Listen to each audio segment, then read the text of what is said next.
এবার হারুনের ভাতের হোটেলের দেখা মিলল কক্সবাজারে। হারুনের ভাতটা সবাই চিনে।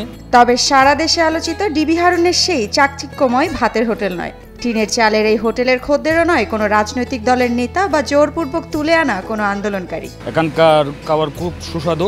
স্থানীয় নদীর মাছ মাংস বেশি পাওয়া যায়, হাঁস মাংস তো সুস্বাদু বেশি। দেশের সর্বদক্ষিণে অবস্থিত টেকনাফের পল্লী বিদ্যুৎ অফিসের সামনে চোখ আটকাবে হারুনের ভাতের ঘরে। 2006 সাল থেকে এই ভাতঘর পরিচালনা করে আসছেন তিনি। নিজে রান্না করি, সাথে আমাদের আরো হেল্প করে। আমি নিজে পরিচালক করি, নিজে বাজার করি। না, আমার নাম হারুন ভাতঘর এরকম না, এটা আমার ডাক নাম ছিল হারুন। আমাদের 2006 সাল থেকে হারুনের এই ভাতের হোটেলে মাত্র 30 টাকায় খাওয়া যাবে পেট ভরে।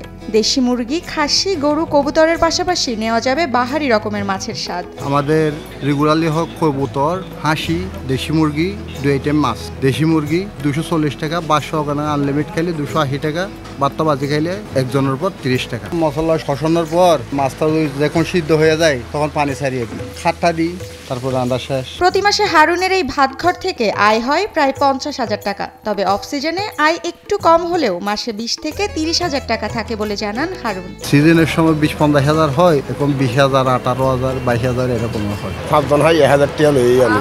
শুধু নিজের পরিবারের সদস্যই নয়, হারুনের এই হোটেলে কাজ করেন অন্তত 15 জন। এখান থেকে যা আয় হয় তাই দিয়েই চলে তাদের সংসার। আমরা মূলে মিলে 10-15 জন এখানে কাজ করি। আলহামদুলিল্লাহ ওদের সংসারও চলে, আমাদের সংসারও চলে।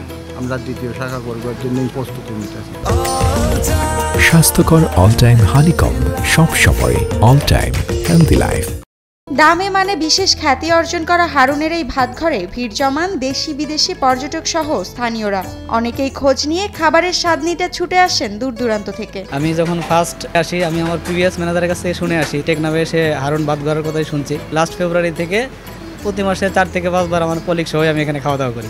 টেকনাফে আসলে শুধু আমি না, আমার আদার্স যদি কোনো কলিগরা আসে বা অন্য কাউ সাথে নিয়ে আসলে তখনও আমি এখানে নিয়ে আসি লোকজন। দেশি মুরগির রান্নাটা ওনাদের আসলে অসাম। টেকনাফে কোথাও খাইও নি, শুধু এই হারুন ভাতঘরে। আমি চিনি তো আজকে 8-9 বছর ধরে। তো আমরা স্থানীয়, আমরা মাঝে মধ্যে তারপরে গড় টাকার সত্ত্বেও এখানে আসে খাওয়াটা সুস্বাদু হয়ে যাবে। এটা আগের চেয়ে আরো বেশি বাড়ছে এখন। সারা দেশে ভাইরাল ডিবি হারুনের ভাতের হোটেলের সাথে বহু বছরের এই ভাতঘরের কোনো সম্পর্ক নেই বলে জানান কক্সবাজারের হারুন। এটা আমি জানতেও চাই না, আমি জানিও না এমন।